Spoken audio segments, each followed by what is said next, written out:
Hello friends, welcome back to my channel. Today topic is chapter number 3 of class 10th. So last video में हमने क्या किया था? Chapter 3 का physical properties की थी, मेटल्स एंड नॉन मेटल्स की फिजिकल प्रॉपर्टीज की थी. अगर आपने इससे पहले वाली वीडियो नहीं देखी है तो आप प्लीज देख लीजिएगा, ठीक है. उसके बाद फिजिकल प्रॉपर्टीज की थी इसकी और एक्सेप्शंस केस की जो मेटल और नॉन मेटल अगर उनकी सेम प्रॉपर्टीज नहीं है फिजिकल प्रॉपर्टी की तो वो कुछ एक्सेप्शंस केस हो, ठीक है. सो आज की वीडियो में हम करेंगे chemical properties. This is a part 2 video और इस वीडियो में चैप्टर कंप्लीट हो जाएगा आपका. और जो इसका लिंक होगा वो जो राइट हैंड साइड पे वीडियो के सबसे ऊपर ये जो सर्कल सा होता है उस पर आप क्लिक करना तो आपके पास सारी वीडियोस आ जाएंगी 10th क्लास की एक्टिविटीज की भी, जो भी मैंने अभी तक बनाई है, ठीक है. So let's start with chemical properties of metal and non metals.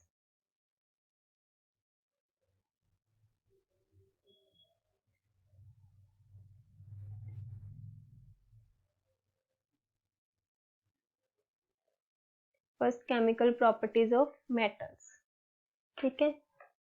Metals को जब हम ऑक्सीजन या एयर में रखते हैं, अगर हम मेटल्स को एयर में रखेंगे तो एयर इज ऑक्सीजन, एयर के साथ रिएक्ट करवाएंगे तो वो बन जाएगा मेटल ऑक्साइड.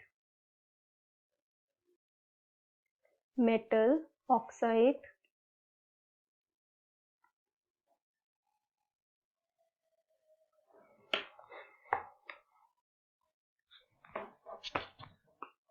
कोई मेटल ले लेते हैं हम. Metal is copper plus oxygen gives copper oxide, ठीक है. Copper oxide, this is a metal oxide. This is a unbalanced equation, so हम इसको बैलेंस भी करेंगे. यहाँ पे कॉपर 1 है और यहाँ पे कॉपर की अमाउंट 1 है, यहाँ पे ऑक्सीजन 2 है और यहाँ पे 1 है. इसके आगे 2 लग जाएगा तो कॉपर भी 2 हो गए, तो कॉपर के आगे भी हम क्या 2 लगा देंगे. तो this is a balanced equation. हमें कोई भी इक्वेशन दी हो बैलेंस करना बहुत जरूरी है, ठीक है, क्योंकि हमने फर्स्ट चैप्टर में पढ़ा था law of conservation of mass. Next example लेते हैं एल्युमिनियम की. Aluminium plus oxygen gives Al2O3, ठीक है. This is aluminium oxide.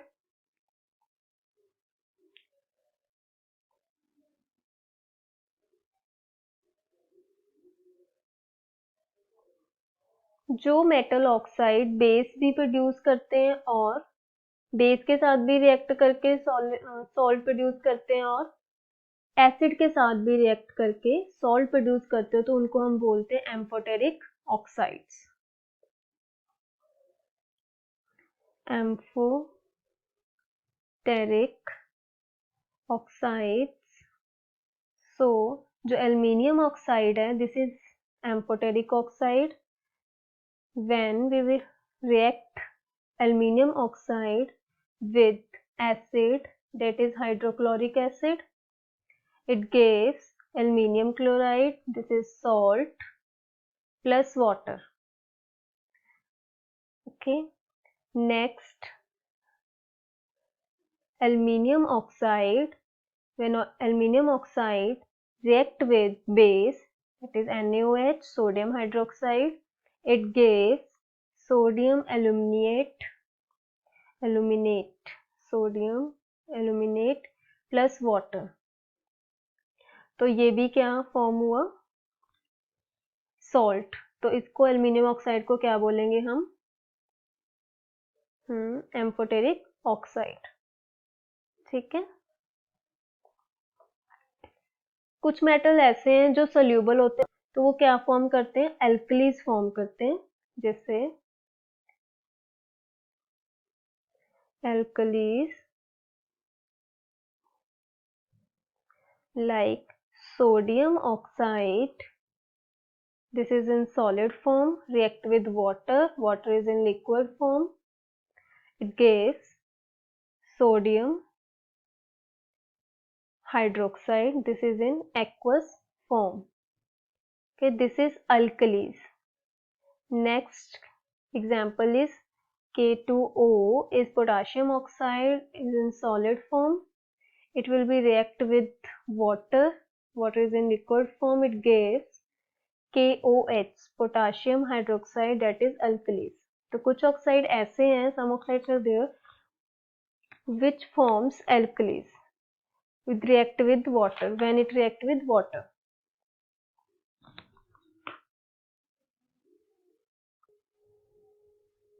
Next we will talk about two metals. These are potassium and sodium. This is highly reactive in water. इतने reactive होते हैं कि ये फायर भी कैच कर लेते हैं. तो ये वाटर के साथ रिएक्ट करके फायर कैच कर लेते हैं. तो इनको हम एयर में या वाटर में नहीं रखते, इनको केरोसिन ऑयल में इमर्ज करके रखा जाता है. केरोसिन ऑयल में ये नॉन रिएक्टिव है, रिएक्ट नहीं करते इजीली, दैट्स वाई इनको केरोसिन ऑयल में रखा जाता है. उसके बाद जो सिल्वर और गोल्ड मेटल है, ये एक्सेप्शंस केस होते हैं, ये आपको 1 वर्ड या 2 वर्ड मार्क्स में आ जाते होते हैं. सिल्वर एंड गोल्ड हैं जो, ये हाई, इनका बहुत ज़्यादा जो रिएक्ट करने का होता है, इनका हाई टेम्परेचर होता है. मतलब ये हाई टेम्परेचर पे भी बहुत मुश्किल से रिएक्ट करते हैं ऑक्सीजन के साथ या वाटर के साथ. हाई टेम्परेचर पे भी बहुत मुश्किल से. ठीक है. और जो कॉपर है वो बर्न नहीं होता. कॉपर इज अ मेटल, ये बर्न नहीं होता. जब इसको बर्न किया जाता है तब ये कॉपर ऑक्साइड बना लेता है, that is black in colour. तो कॉपर ऑक्साइड का कलर पूछ सकते हैं, तो this is black in colour. जो भी केमिस्ट्री में आपको कलर आ रहा है, कंपाउंड का कलर आ रहा है, सोल्यूशन का कलर आ रहा है, तो उसको एक पेज पे लिख के रख लो अलग से, कि जब आपको उसको रिवाइज करना है तो आप उसको इजीली रिवाइज कर सको. ठीक है. आपको बुक खोलने की जरूरत ना पड़े कलर्स रिवाइज करने के लिए. जैसे कॉपर ऑक्साइड का ब्लैक कलर है, कॉपर सल्फेट का ब्लू कलर होता है, आयरन सल्फेट का ग्रीन कलर होता है. तो ठीक है. नेक्स्ट है फोर्थ. हाँ, तो इसमें तो ये 3 एक्सेप्शंस थी.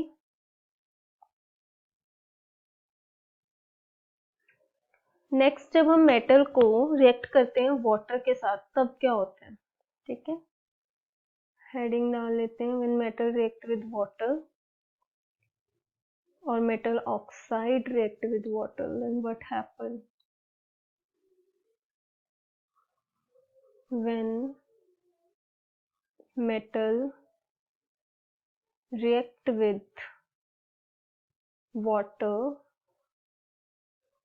and what happen. So metal plus water,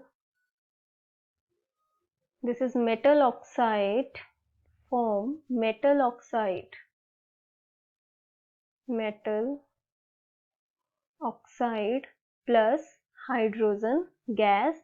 अब जो वाटर है एक्सेस में है, तो मेटल ऑक्साइड जैसे ही बनता है, साथ ही मेटल ऑक्साइड दोबारा से रिएक्ट कर जाता है वाटर के साथ, then it form metal hydroxide. Metal hydroxide. It is clear? I hope this is clear. Okay.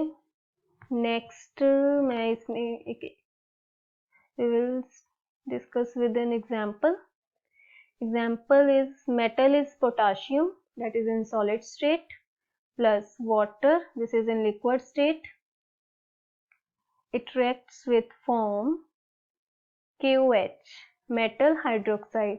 तो हम सिर्फ एक ही रिएक्शन शो करेंगे कि सीधा मेटल से एक्सेस ऑफ वाटर हमने डाला, तो वो क्या बन गया, metal hydroxide. This is potassium hydroxide. Plus heat energy release हुई है, हीट एनर्जी रिलीज. ठीक है. अब जो अगर हीट रिलीज हो रही है, इसका क्या मतलब है. हीट रिलीज होने का क्या मतलब है कि जो रिएक्शन है वो क्या है, एक्सोथर्मिक. एक्सोथर्मिक रिएक्शन में क्या होता है, हीट रिलीज होती है, और एंडोथर्मिक रिएक्शन में क्या होता है, हीट एब्जॉर्ब होती है। That is clear. नेक्स्ट, अगर हम कैल्शियम के एग्जाम्पल लें, calcium plus water gives calcium hydroxide twice. ठीक है, अब ये कंपाउंड्स कैसे बन रहे हैं ये मैं आपको बता देती हूँ। वैसे ये 9th का टॉपिक है, एक बार मैं डिस्कस कर देती हूँ कि जब हम कैल्शियम और OH को हमने लिखना है, कैल्शियम हाइड्रोक्साइड, OH की वैलेंसी होती है 1 और कैल्शियम की होती है 2 वैलेंसी, तो ये क्रॉस मल्टीप्लाई हो जाता है, तो CaOH ट्वाइस। ठीक है, इसकी मैं एक शॉर्ट वीडियो भी बना दूंगी, अब देख लेना। तो ये भी कैल्शियम हाइड्रोक्साइड बन गया।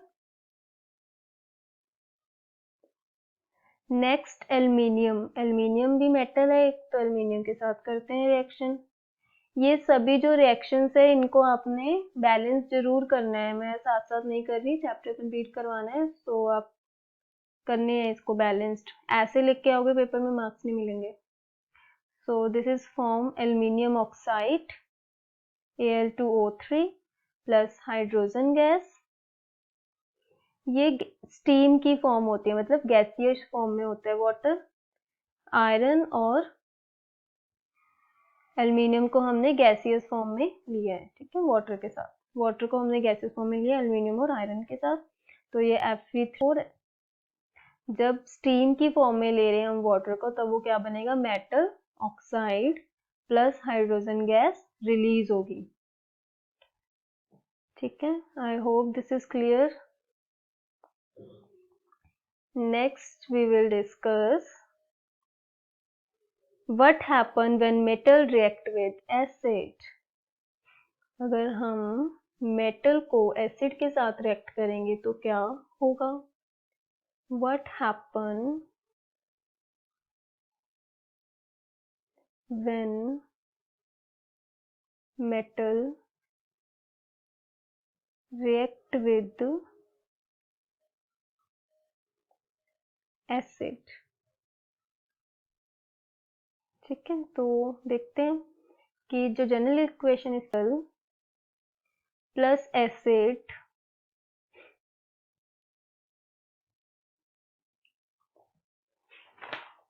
it gives salt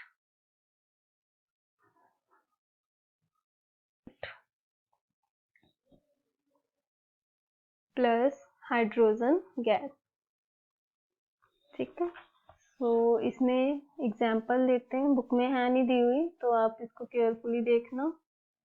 मेटल ले लो सोडियम, ठीक है, प्लस एसिड ले लो, हाइड्रोक्लोरिक एसिड ले लो, सल्फ्यूरिक एसिड ले लो, नाइट्रिक एसिड ले लो, जो आपका मन करे वो ले लो। ठीक है, तो अगर हम इसको HCl के साथ रिएक्ट करवाएंगे तो ये बन जाएगा NaCl।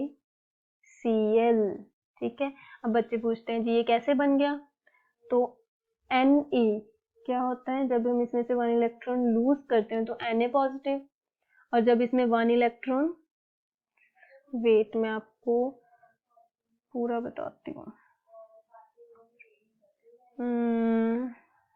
ज्यादा ही ऊपर चला गया, wait wait wait wait wait, हाँ यहाँ पे थे ना हम, तो रुको मैं आपको बताती हूँ। जो Na दिस इज सोडियम, इसका एटॉमिक नंबर होता है 1, तो सॉरी एटॉमिक नंबर 11 होता है, और इलेक्ट्रॉनिक कॉन्फ़िगरेशन होगी इसकी 2 8 1, मतलब इसकी वैलेंसी क्या है 1 + 1। ठीक है, तो हम इसमें Na पॉजिटिव, ठीक है, तो इसमें Na पॉजिटिव आएगा, मतलब ये जो आयन है this is Na positive ion. अब H और Cl को ब्रेक करते हैं, H पॉजिटिव और Cl नेगेटिव। कैसे, क्लोरीन की क्या होती है 17, एटॉमिक नंबर 17 होता है, और इसकी कॉन्फ़िगरेशन 2 8 7, तो वैलेंसी क्या आएगी इसकी -1, तो Cl नेगेटिव। अब जो सोडियम है, जब इसको मिक्स किया जाता है HCl के साथ, यहाँ नेगेटिव चार्ज पॉजिटिव, जो पॉजिटिव और नेगेटिव के साथ अट्रैक्ट होगा, तो ये क्या बन गया NaCl, और पीछे क्या रह गया H2 gas, hydrogen gas. I hope this is clear. ठीक है, मैं एक और रिएक्शन कर देती हूँ H2SO4 के साथ। H2SO4, मैंने यहाँ पे गलती से 2 लिख दिया, 4 आएगा, तो ये हो जाएगा H पॉजिटिव और SO4 नेगेटिव। ठीक है, तो Na इसके साथ लग जाएगा, तो ये बन जाएगा Na, sodium sulphate plus hydrogen gas. ठीक है, तो मेटल और एसिड ऐसे रिएक्ट करते हैं।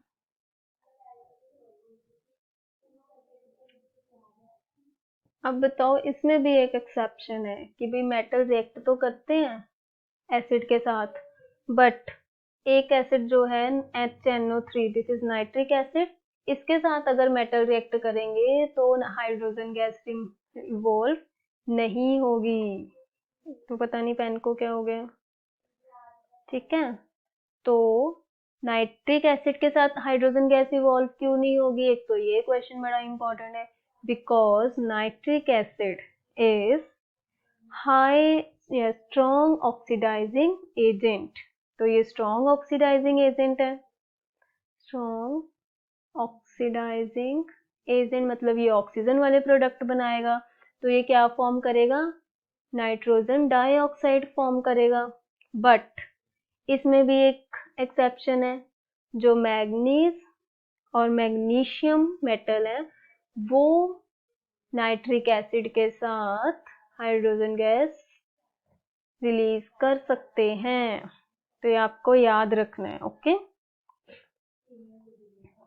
आपको ये याद रखना है, जो मैग्नीशियम और मैग्नीज है ये HNO3 के साथ हाइड्रोजन गैस रिलीज करते हैं, बट कोई और मेटल हाइड्रोजन गैस रिलीज नहीं करता, क्योंकि ये हाईली वेरी रिएक्टिव होते हैं किसके साथ, HNO3 के साथ। तो नेक्स्ट टॉपिक हमारे पास है, how do metal react with solution of other metal salt. ये एक तो मेटल सॉल्ट ले लिया और एक मेटल ले लिया, और वो कैसे रिएक्ट करेंगे आपस में। तो ये वाली एग्जांपल तो हम फर्स्ट चैप्टर में भी कर चुके हैं। जैसे हमारे पास एक है copper sulphate, this is metal salt, metal with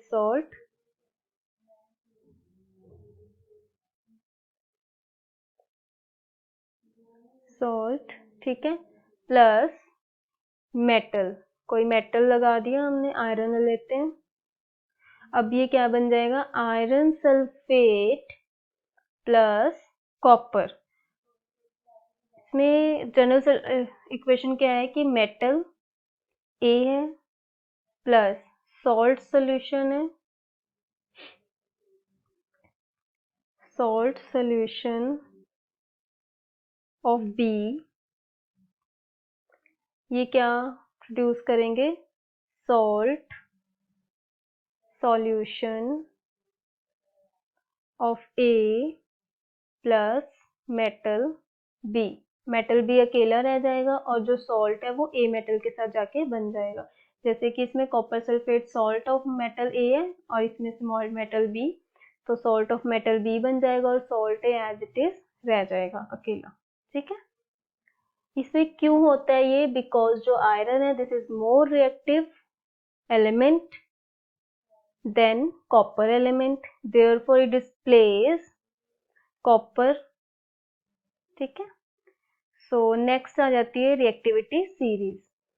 तो रिएक्टिविटी सीरीज की कैसे इसको लर्न करना है, मैंने बनाई हुई है एक वीडियो, उसका भी लिंक मैं दे दूंगी डिस्क्रिप्शन बॉक्स में, या ऊपर जो ये राइट हैंड साइड पे सबसे ऊपर सर्कल सा आ रहा है, इस पर आप क्लिक करना तो आपको वीडियोस के लिंक मिल जाए, वीडियोस ही मिल जाएंगी एज इट इज, तो आप बस उस पर क्लिक करके वीडियोस देख सकते हैं। ठीक है, the reactivity series. Activity series. So first होता है KNA कैटरीना। इनको लर्न कैसे करना है इसमें थोड़ा सा बता देती हूँ, सब वीडियो जाके भी देखो। कैटरीना ने कार मांगी, ऑल्टो, जेन, फरारी, फिर भी हाय क्यों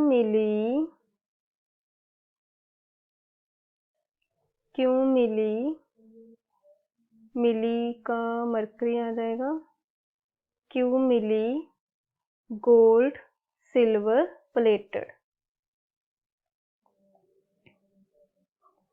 गोल्ड सिल्वर प्लेटिनम होता है। ठीक है, तो ऐसे आप रिएक्टिविटी, अभी reactivity series down the group decrease होती जाती है, मतलब पोटाशियम ज़्यादा रिएक्टिव है as compare to sodium, calcium कम रिएक्टिव है।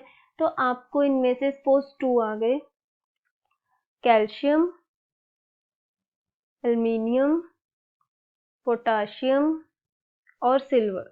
ठीक है, आपने बताना है इनको अरेंज करना है डिक्रीजिंग ऑर्डर या इंक्रीजिंग ऑर्डर में। तो सबसे पहले तो potassium is more reactive, then calcium, then aluminium, then silver. इसको ऐसे अरेंज करना है। ठीक है, और कैसे क्वेश्चन आ सकता है कि आपको दे देंगे कैल्शियम सल्फेट प्लस पोटाशियम, इसकी क्या रिएक्शन होगी। तो पोटाशियम क्या है, ज़्यादा रिएक्टिव है कैल्शियम से, तो पोटाशियम सल्फेट प्लस कैल्शियम बन जाएगा। बट अगर ये रिएक्शन ऐसे आ जाए, जिंक सल्फेट प्लस कॉपर, तो ये रिएक्शन नहीं होगी। यहाँ पे आप लिख के आएंगे no reaction, because copper is less reactive than zinc, so it cannot displace zinc from zinc sulfate। ठीक है, तो ये ऐसे रिएक्टिविटी सीरीज है।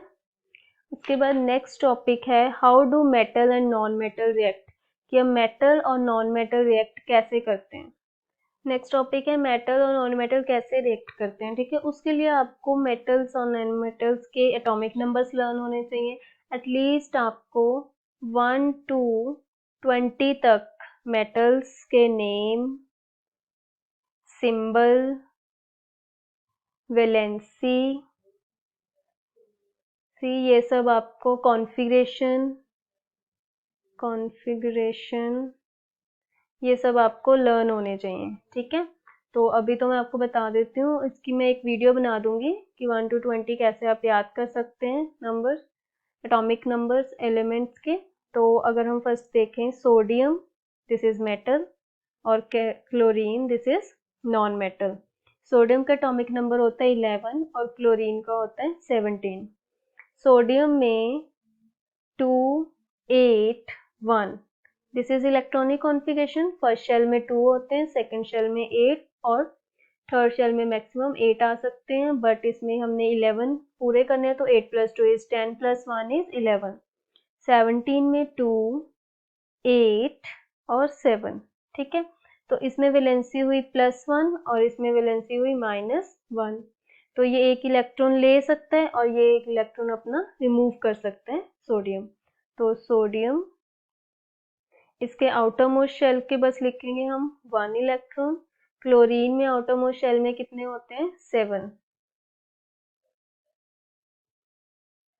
तो ये क्या करेगा, यहाँ पे खाली जगह ये यहाँ पे जाके फिल हो जाएगा, शेयरिंग कर लेंगे तो ये बन जाएगा NaCl कंपाउंड। ठीक है, नेक्स्ट है मैग्नीशियम क्लोराइड। अगर हमने देखना हो,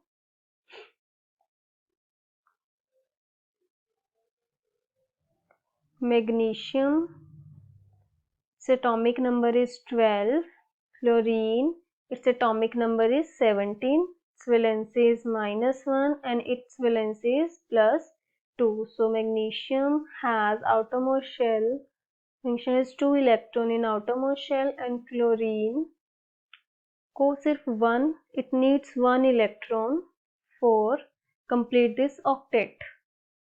ठीक है, तो एक और क्लोरीन लेना पड़ेगा हमें,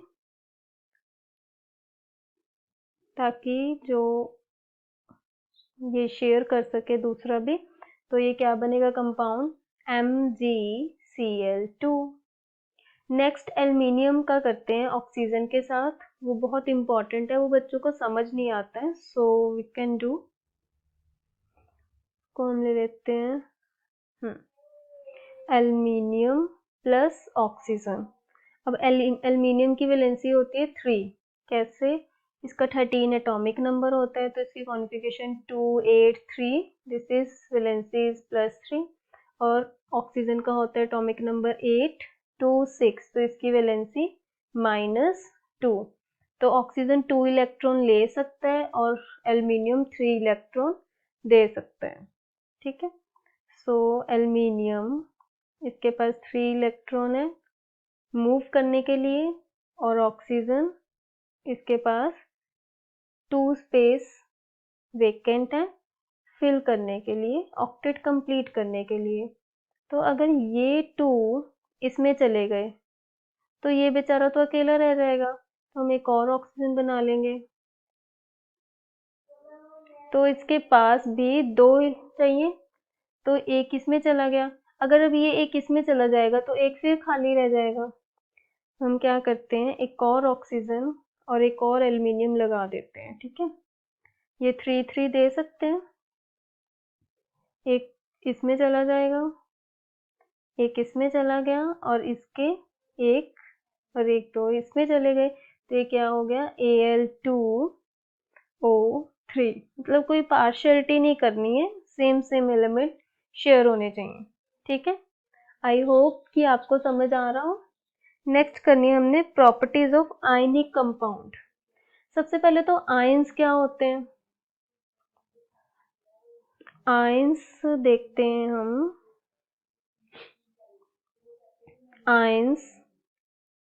आयंस होते हैं, जैसे अगर हमने सोडियम, इसका एटॉमिक नंबर है 11, ठीक है, 281 इसकी कॉन्फ़िगरेशन है। अब इसको अगर हमने नोबल गैस मतलब कंप्लीट बनाना है, तो इसको हमें रिमूव करना होगा, तो ये कंप्लीटली फिल्ड बन जाएगा। तो इसको रिमूव करेंगे जब हम एक इलेक्ट्रॉन को सोडियम में से, तो ये बन जाएगा Na पॉजिटिव। इसको हम बोलते हैं आयंस। जो पॉजिटिव होता है उसको कैटायन बोलते हैं, और जो नेगेटिव होता है उसको अनायन। ठीक है, अब इसकी करनी है प्रॉपर्टीज। अब जो आयंस है वो तो पहले से ही एलिमेंट का स्मॉल पार्ट है, बहुत ज़्यादा स्मॉल पार्ट है, तो उनको हम और ज़्यादा ब्रेक नहीं कर सकते। तो ये क्या होते हैं, बहुत ज़्यादा स्ट्रॉन्ग होते हैं, स्ट्रॉन्गेस्ट। ये इजीली किसी के साथ रिएक्ट नहीं करते हैं, not react easily with any atom, और इनका जो मेल्टिंग और बॉइलिंग पॉइंट है वो भी बहुत ज़्यादा हाई होता है। Melting point and boiling point is high होता है, तो जो ये किसी के साथ रिएक्ट करने या किसी के साथ हीट करने पे ये जल्दी से ब्रेक डाउन और ज़्यादा नहीं होते हैं। ठीक है, तो ये हमारा चैप्टर यहाँ पे ख़त्म होता है। मतलब ये चैप्टर यहाँ पे ख़त्म नहीं हो रहा है, ये जो लॉकडाउन की वजह से 10th क्लास के बच्चों का सिलेबस रह गया था, जैसे स्कूल्स नहीं लगे थे, तो उन बच्चों का पेपर है मई में। इस 10th का जो पेपर है, इस ईयर वाली 10th का, उनका मई में पेपर। तो कुछ सिलेबस गवर्नमेंट ने क्या करवाया है, डिलीट करवा दिया है, ताकि बच्चे अच्छे से परफॉर्म कर सकें एग्जाम्स में। तो यहाँ तक का चैप्टर, 3rd चैप्टर आना है, 1st और 2nd चैप्टर कंप्लीट आने हैं। 3rd चैप्टर ये वाला यहाँ से नहीं आना है, तो मैं डिलीटेड पोर्शन है जो वो नहीं करवा रही हूँ। तो आप एक बार देख लेना, चाहे चेक कर लेना सिलेबस को, डिलीटेड पोर्शन मैंने नहीं करवाया है। और अगर आपको डिलीटेड पोर्शन चाहिए या कोई और इस वीडियो को देख रहे हैं नेक्स्ट सेशन वाले, तो मुझे कमेंट बॉक्स में बता देना, मैं इसकी नेक्स्ट वीडियो जो डिलीटेड पोर्शन की है वो मैं आपको बना दूंगी। ठीक है, so all the best for exams. I hope कि आपको ये वीडियो समझ में आई और बेनिफिशियल हो आपके लिए। Thank you very much. Please मेरे चैनल को सब्सक्राइब, लाइक और शेयर जरूर कर दें। और जो ऊपर वो पॉइंट बना हुआ है राइट पे, टॉप पे, तो उसको आप क्लिक करके बाकी की वीडियोस देख सकते हैं। मैंने उसमें लिंक शेयर कर दिए हैं सबके, मतलब वीडियोस ही आपके पास ओपन हो जाएंगी। ठीक है, so bye bye guys, all the best for future and exams, bye.